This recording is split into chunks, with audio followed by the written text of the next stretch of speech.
welcome to the fourth and final review of the evening. Up this time is Ezaron Defense. Not 100% sure on the Ezaron here, but it's a made up thing, so gotta give you the best shot. Anyway, um, when the rift opened up, magic slipped into the world, and with it, terrifying creatures with devastating powers. Fight with hoarders of creatures, customizing your defensive strategy with different tower upgrades and specializations. In this tower defense game, you will have four basic towers that can be further upgraded to more specialized one. Customize them towers with up to 20 magical abilities: poison, fire, arrows, missiles, and bombs, electricity, and arcane magic, and many more. With up to 50 upgrades and a mighty arsenal of magic spells, there is no end to the many strategies and choices available at your disposal. So yeah, it's a 3D tower defense game. This game was given to Twilight, so over to him. Well, first of all, Ezaron is basically the world this game takes place in.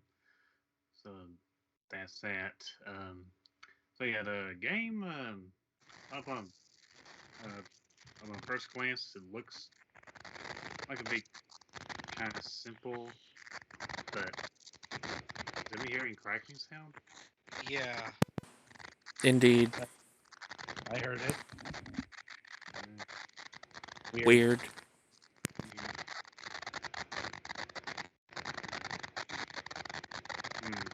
Anyway, I don't know who it's coming from, yeah. Well, anyway, so yeah. It's kind of simple looking at first, and it starts off sort of your maps that you play on sort of quite straightforward and simple. It's this one path that the monsters will attack you on. What you're defending is your town basically, and you set up your towers in predetermined places. Predetermined in the sense that this is where you can set your tower at. It's not just for any specific towers. Yeah, the towers you use are yeah, they're start off with archer towers. Self-explanatory. They shoot arrows, and they're your most basic kind of middle in the road type of offense. Offense. And then and later on, as you progress through the game, gain access to cannons. They're kind of sort of the most powerful, but they're also the slowest. You get the magic towers. They shoot energy balls at the attacking enemies, and they're faster than the cannons, but also more powerful as well, in a sense. And they're the one thing that really separates them from the cannons is that they're best suited for attacking flying enemies. And then you got your energy towers that shoot lightning bolts and can only attack ground enemies for some reason. So yeah, yeah, you can upgrade these towers. You can upgrade these towers, bolstering their attacks strength in the midst of a battle, and yeah, each of them has their own expense. It's especially expensive to upgrade the energy towers. They're I should mention that they're besides their specialty of attacking ground troops, they're also the fastest in terms of attack and how quickly they recharge. But they're also kind of weakest as well. So anyway, yeah, they're all enough. They're the most expensive to upgrade, but they're kind of weakest as well. But they're pretty handy for their speed. Um, Yeah. I found myself mostly using the archer towers, as well as the magic towers. So as you progress along, yeah, you find that the energy towers. I personally found that the energy towers are pretty handy. Um, as well. Oddly enough, you would think there's a town building thing I'll get more into in a little bit here. That your town and how well we build it up and such would have an effect on your resources, but not really. Um, they're kind of the town's just there for giving you access to upgrades. That's about it. I'll explain more on that in a little bit here.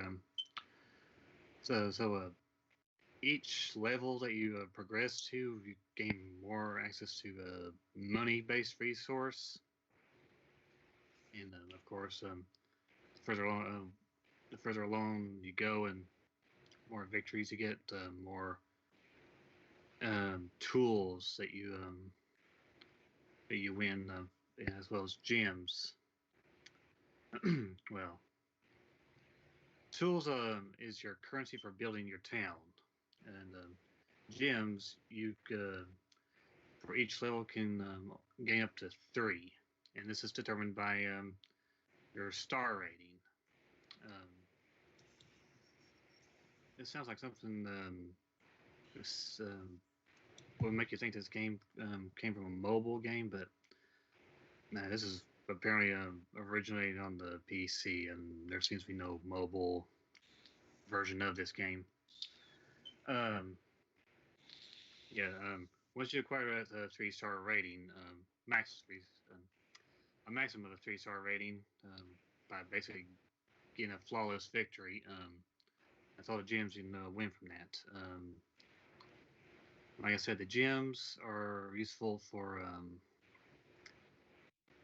gaining access to unlockable upgrades, permanent upgrades.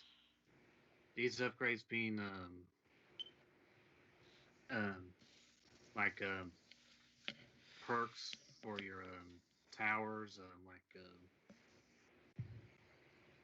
arrows, your archer towers being getting stronger hits, or firing faster, and of course later on gain access to upgrading the towers to acquiring the archer towers have their arrows having a poison element to them. So never really had to go that far. So that's like upgrade level 4, I believe, if I'm not mistaken. I've only ever had to rely on their level 2 upgrade to get anywhere, except to where I've gotten to, which is the hardest the game's ever been. Yeah, as you can see here, I did say earlier that you start off with one straight path for your enemies to attack you on, but yeah, as obviously as you progress, the maps get a little more diverse in their paths, and you get to defend yourself from more than one direction.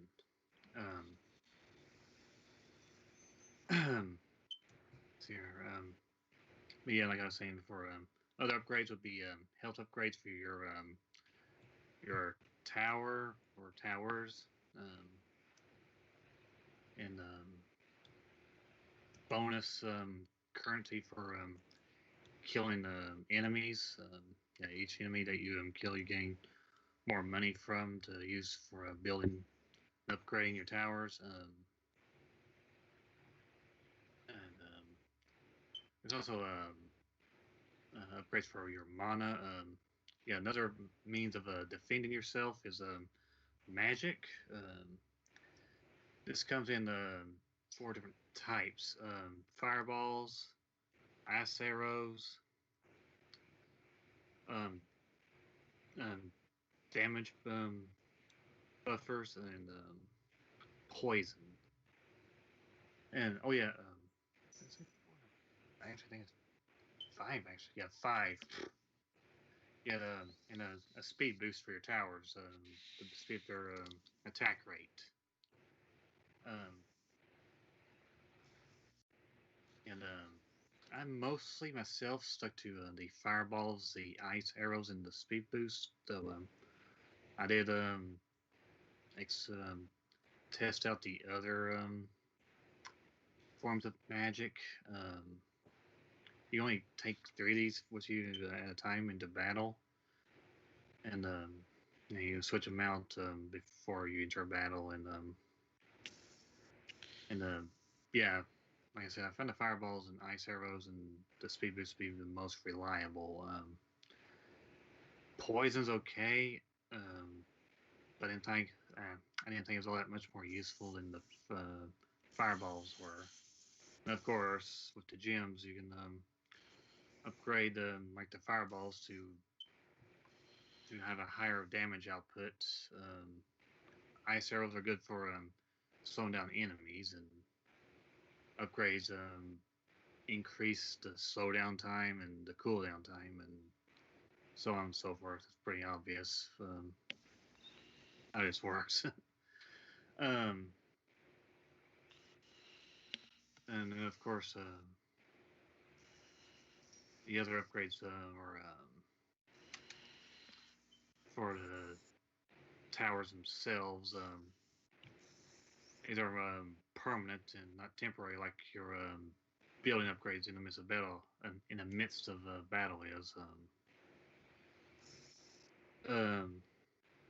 Of course, you higher damage output type stuff, and you can give your towers, like the archers, for example, the ability to bypass your enemy's armor. Certain enemies are have armor that makes them tougher to kill. Some even come with with shields, barriers. Although um, though they're kind of rare, but I imagine there's gonna be a lot more of them later on. And there's various other upgrades that aren't too hard to imagine what they are. Um, so yeah, as like I was saying before, the town itself that you build as you progress throughout the game, about the only use that has is to give you more access to gems, and you'd upgrade each of the buildings to a certain level and upgrade your town's level as well. Yeah, that's the town level thing blocks you off from certain. It's a prerequisite for certain upgrades you can gain access to. I got to the point where I've pretty well good to get pretty well any upgrade, just barring having the gems to acquire them. But yeah, like I said before, at first the game looks pretty simple play, but it gets deviously much more difficult later on. I have to admit, as I've shown here, I was going to I went into my latest battle here and got my butt kicked, and I went back and to get more tools so I can do more upgrades to my town, so I can gain more gems to gain access to more things and try again. Yeah, I don't think I've forgotten anything else. Well, there's an endless mode, and I don't think right now it really has any real purpose besides testing your ability to defend yourself. Though for some reason it doesn't give you any access to your magic. I don't know why. But yeah, I think it's supposed to like in a later update. allow you to gain gems from that to use in the main campaign.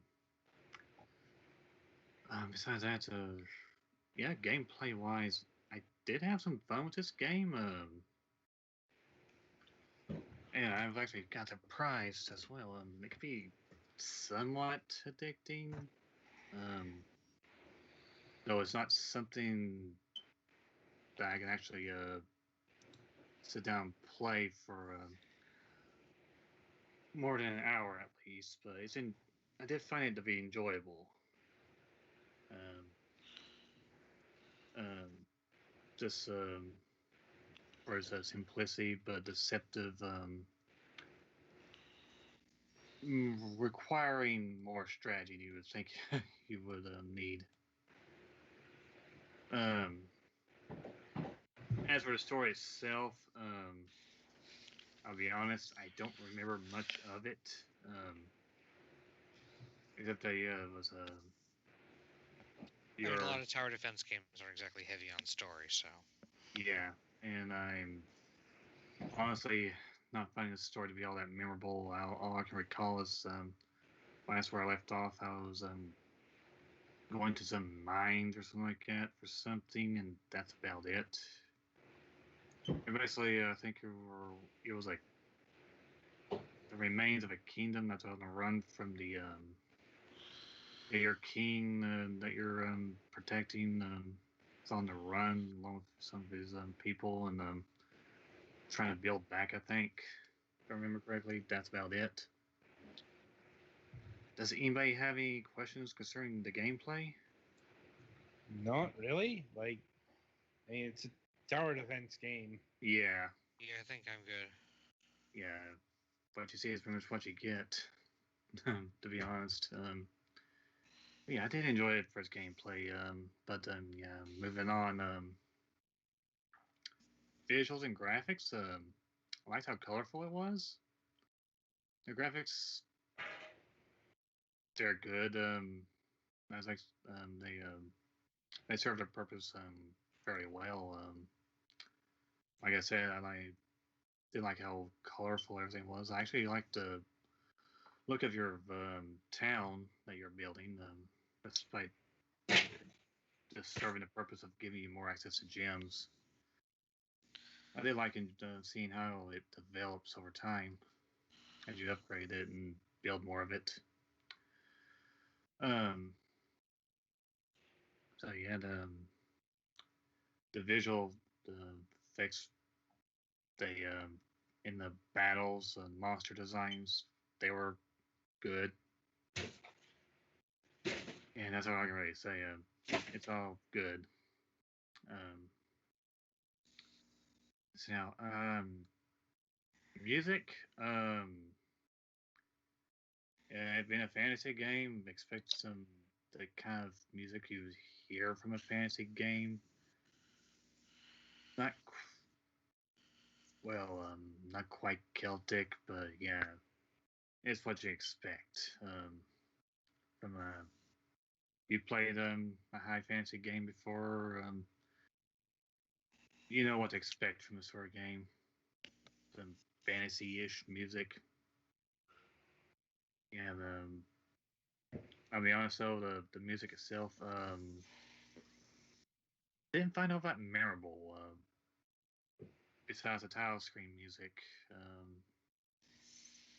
it's pretty calm and somewhat enjoyable to use, listen to, but not something that would really stick with you. And I was so busy defending myself, I never really could take the time to actually listen to any more of the music that was playing while I was fighting for my life. um, but it did okay though. It served its purpose. It works. So yeah. So on to pricing. Ezaron Defense is $7.99, so $8. Yeah, it's worth it at that price. If If you're looking for a simple tower defense game, yeah, um, yeah, I can actually recommend this. The yeah, the that I can really say. I did enjoy it. It's not something I will be able to keep coming back to, but I did like what I played of it. Um, over the course of this week, and yeah, as I okay. Yet, if you're looking for a tower defense game of the high fantasy variant, so yeah, I guess nobody's got any questions, any last minute questions at least. Nope. Okay then, yeah, I can recommend it, and that's it for me. Right. So that'll about do it for not just the review, but the review session. So let me see. The week ahead. So this this Wednesday, June 2nd, we'll be having Matt White of Whitethorn Digital back on the program. If you remember, we featured him about a month ago, maybe a bit more. It was it wasn't too long ago, and we're doing this interview to highlight more of the myriad of games that they are having planned for release. I haven't quite selected which ones yet, but I'll figure it out in the next couple of days. Now, it's more a matter of what to highlight because seriously, there's like 12. There was like 12 games. So, let's see. On Friday, we do have a Friday show this week. So, another returning guest. Friday, June 4th, we'll be having Mache of Movie Games back on the program. If you recall, we had him on not too long ago. That was the interview I had to do by phone because, fucking Windows Update. Hopefully that won't happen again. And this time around, I want to actually get into the games because if you recall the first interview we did with him, that was more about the business of video games. That's kind of where the conversation veered, and cultural differences in terms of rating because they handle controversial games. But we didn't actually talk about the actual games in depth as games. So we'll be doing that this time.